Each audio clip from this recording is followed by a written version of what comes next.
Jai Hind to all of you. Today I'll discuss about general what is a national Cadet core और NCC की शुरुआत कब हुई थी, एनसीसी का पहले नाम क्या था, नेशनल कैडेट कोर का नाम पहले क्या रखा गया था, इन सब के बारे में मैं आज आपसे बात करूँगा। तो फर्स्ट यहाँ पे मैंने लिखा है इम्पोर्टेंट पॉइंट्स मैंने लिख दिए हैं इसमें, जैसा कि आप देख सकते हैं कि सबसे पहले मैं यहाँ शुरू कर रहा हूँ बताने जा रहा हूँ। The National Cadet Corps has it genesis आपको इस एक वोकैबुलरी भी मिल रही है यहाँ पे, गैनिस वर्ड जो उत्पत्ति का होता है इन द यूनिवर्सिटी कॉर्प्स। ठीक है, तो जो एनसीसी का पहला सबसे जो नाम था इसमें वो यूनिवर्सिटी कॉर्प्स था। Then which was created under the defence act के तहत 1970 with the object to make up the storage of the army. In 1920 when the Indian Territorial Act, जब इंडियन टेरिटोरियल एक्ट 1920 में आया, जब पास हुआ था, तब यूनिवर्सिटी कॉर्प्स का नाम यूनिवर्सिटी ट्रेनिंग कॉर्प्स रखा गया। यहाँ पे है।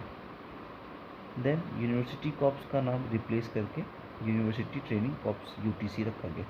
और आप इसका ध्यान रखिएगा कि अपने एग्ज़ाम में एनसीसी के बी और सी सर्टिफिकेट के एग्ज़ाम में यूटीसी का फुल फॉर्म भी पूछ लिया जाता है।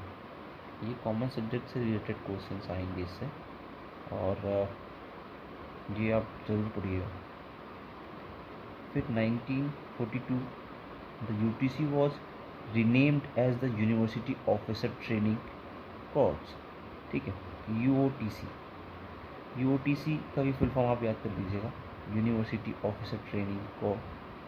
तो इसका सबसे जानना, इस जनरल जो एनसीसी का जो स्टार्टिंग है, बेस है, इसको जानना आपके लिए बहुत इम्पोर्टेंट है।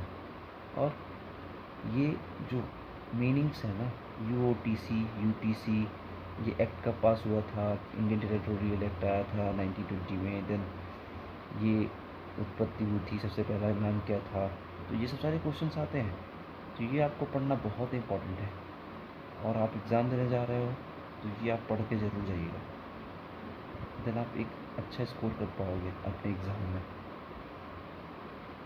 देन यूटीसी के बाद हम आते हैं, आगे चलते हैं।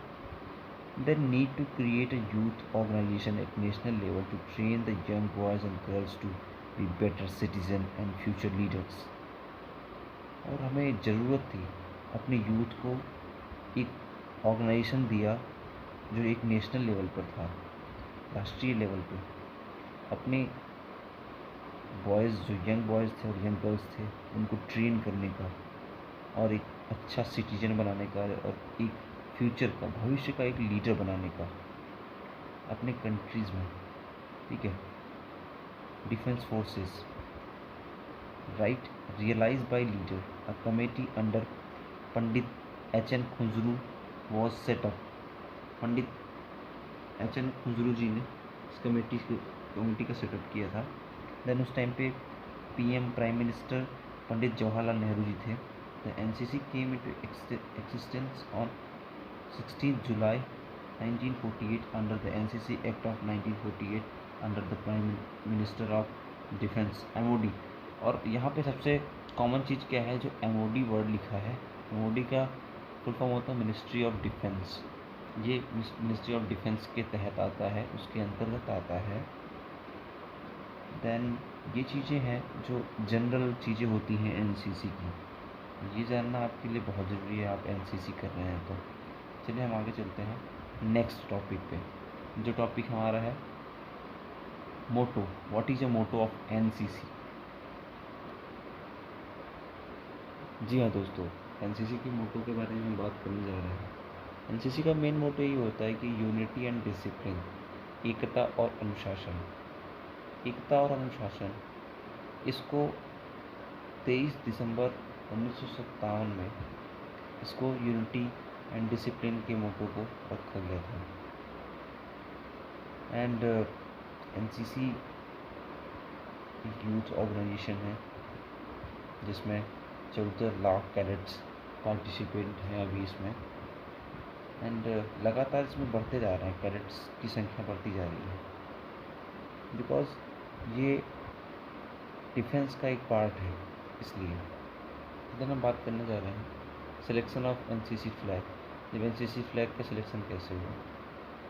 1954 ईस्वी में ट्राई कलर, 3 कलर, आपको एनसीसी का थोड़ा बहुत तो पता ही होगा, नहीं पता है तो हम आपको बताने जा रहे हैं यहाँ पे कि एनसीसी में एनसीसी के फ्लैग का जब अडॉप्ट किया गया था तो 1954 में किया गया था। इसमें 3 कलर होते हैं। पहला कलर होता है आर्मी, आर्मी को जो प्रदर्शित करता है वो होता है रेड, एंड डीप ब्लू करता है नेवी को, एंड जो लाइट ब्लू होता है वो एयरफोर्स को, एयरफोर्स के साइन, फ्लैग के साइन को डिनोट करता है। तो ये एनसीसी के 3 कलर होते हैं, ये 3 कलर से मिलकर बना है। और इसके बीच में मिडल में लोटस का एक फ्लावर होता है बीच में, जो 70 डायरेक्टरेट्स को डिनोट करता है। हर एक लोटस का जो वो होता है, पत्तियाँ होती हैं, वो हर एक डायरेक्टरेट को डिनोट करती हैं। देन ये इसका एम है, ये आप पढ़ लीजिएगा, मैंने इसमें बुक में दिया गया है, तो मैं आपको इसके बारे में डीप में नहीं बताऊंगा, पर थोड़ा बहुत आप इसके बारे में जानकारी रखें।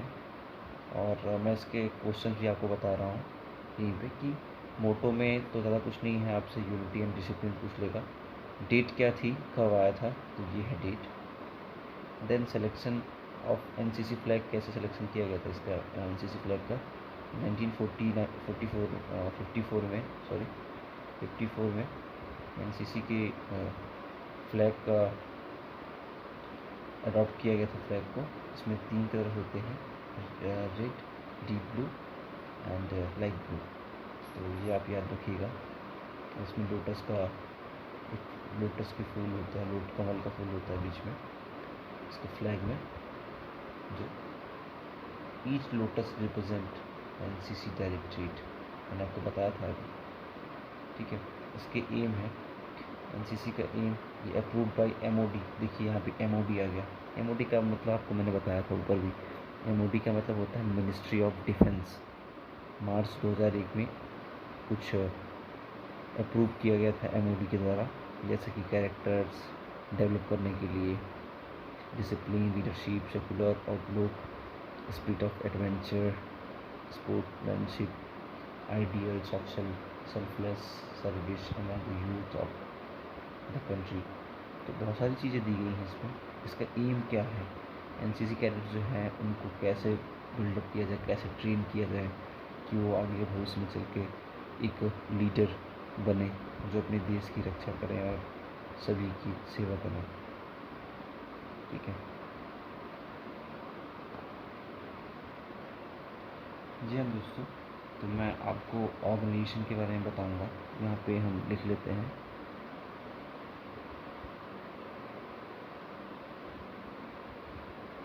यहाँ पे मच्छर बहुत ज़्यादा हो गए तो थोड़ी प्रॉब्लम होगी। जो स्ट्रक्चर होता है एक्चुअल में कि डीजीएनसीसी क्या होता है, डीजीएनसीसी रिस्पॉन्सिबल होता है एनसीसी का, सबसे बड़ा रिस्पॉन्सिबल इसी की होती है responsibility. Actually the NCC is head by directorate general, और जो ये डायरेक्टरेट जनरल होते हैं वो आर्मी के officer of the rank of lieutenant general, जो डीजी होते हैं, डीजीएनसीसी, वो लेफ्टिनेंट जनरल, ठीक है। उसके नीचे 2 एडीजीज होते हैं एंड 5 डीडीजीज होते हैं। मैं आपको स्ट्रक्चर बता रहा हूँ उसका। ये आप याद कर लीजिएगा, अक्सर क्वेश्चन में पूछ लिया जाता है। 17 स्टेट है, स्टेट डायरेक्टरेट्स हैं, उसमें से आर्मी 12, नेवी 2, इंडियन एयरफोर्स के 3। इसमें एक होता है OTA ग्वालियर। OTA का फुल फॉर्म आप लोगों को पता ही होगा, ऑफिसर ट्रेनिंग एकेडमी ग्वालियर, जहाँ पे ANOs NCC ऑफिसर जो होते हैं उनकी ट्रेनिंग होती है। हाँ, एक चीज़ का ध्यान रखिएगा कि जो OTA होता है, OTA ओनली फॉर गर्ल्स के लिए होता है, वुमेंस के लिए होता है OTA। एंड जो OTA Gwalior and OTA Kamptee जो होता है, ये NCC के जो ऑफिसर्स होते हैं उनके SDs के लिए होता है, जो सर लोग होते हैं उनके लिए होता है। इसमें आपको दिख नहीं रहा है तो मैं थोड़ा सा वो करता हूँ। इसमें 95 ग्रुप हेडक्वार्टर्स हैं, इसमें आर्मी 85, हालांकि नेवी और एयरफोर्स की यूनिट्स एंड ग्रुप हेडक्वार्टर्स बहुत कम हैं। अब ग्रुप हेडक्वार्टर्स के नीचे आते हैं यूनिट्स। यूनिट्स के बारे में बताना चाह रहा हूँ आपको। अब यूनिट्स में बहुत सारे यूनिट्स हैं, आर्मर्ड के हैं, RT के हैं, सिंह के हैं, इंजीनियर्स के हैं, तो ऐसे गर्ल्स बटालियन है, तो बहुत सारे बटालियंस हैं। ऐसे ही मैं आपको टोटली बता दे रहा हूँ कि आर्मी में 675 यूनिट्स हैं, एंड नेवी में 59 ओनली, एयरफोर्स में 58 ओनली। तो ये होते हैं, ऑर्गेनाइजेशन होता है, ये ऑर्गेनाइजेशन होता है। DGNCC कैसे वर्क करती है, और जो ADGs होते हैं वो मेजर जनरल रैंक के ऑफिसर्स होते हैं यहाँ पे, जो ADGs होते हैं, और ये हर डायरेक्टरेट में होते हैं। देन ग्रुप कमांडर जो होते हैं वो कर्नल रैंक से ऊपर होते हैं, ब्रिगेडियर रैंक के ही होते हैं। अधिकतर आप हर यूनिट्स में देखेंगे तो उस यूनिट्स में, उस ग्रुप हेडक्वार्टर में ब्रिगेडियर रैंक के ऑफिसर रहते हैं जो हेड करते हैं ग्रुप को, एंड जो यूनिट को हेड करते हैं वो कर्नल रैंक के रहते हैं। आप नेवी में जाएं तो कोमोडोर नहीं, कैप्टन से नीचे कमांडर, ये सब यूनिट्स को हेड करते हैं। आज के लिए इतना ही। ये है, मैं आपको लास्ट में जाते जाते मैं आप ये दिखाना चाहता हूँ कि ये NCC का लोगो है, एकता और अनुशासन, यूनिटी एंड डिसिप्लिन। अब आपसे मैं 1-2 क्वेश्चन करना चाहूँगा कि एकता और अनुशासन का जो ये मोटो है ये कब आया था। मैं ये आपको क्वेश्चन देके जा रहा हूँ, इसका आंसर आप कमेंट बॉक्स में ज़रूर दीजिएगा। एंड NCC फ्लैग में 3 कलर होते हैं, इन तीनों कलर का नाम क्या है और ये किसको डिनोट करते हैं, किसको प्रदर्शित कर रहे हैं। रेड किसको प्रदर्शित करता है, लाइट ब्लू किसको प्रदर्शित करता है, डार्क ब्लू किसको प्रदर्शित कर रहा है, और ये लोटस जो है ये किसको प्रदर्शित कर रहा है। ये कब अडॉप्ट किया गया था, और यूनिटी एंड डिसिप्लिन कब लिया गया था, और ये फ्लैग कब लिया गया था। ठीक है, तो इन सभी क्वेश्चंस के आंसर आप कमेंट बॉक्स में ज़रूर दीजिएगा, और आप चैनल पर नए हैं तो सब्सक्राइब करिएगा, लाइक कीजिएगा, बेल आइकन दबा दीजिएगा। आज के लिए इतना ही, धन्यवाद, जय हिंद, पढ़ते रहिए।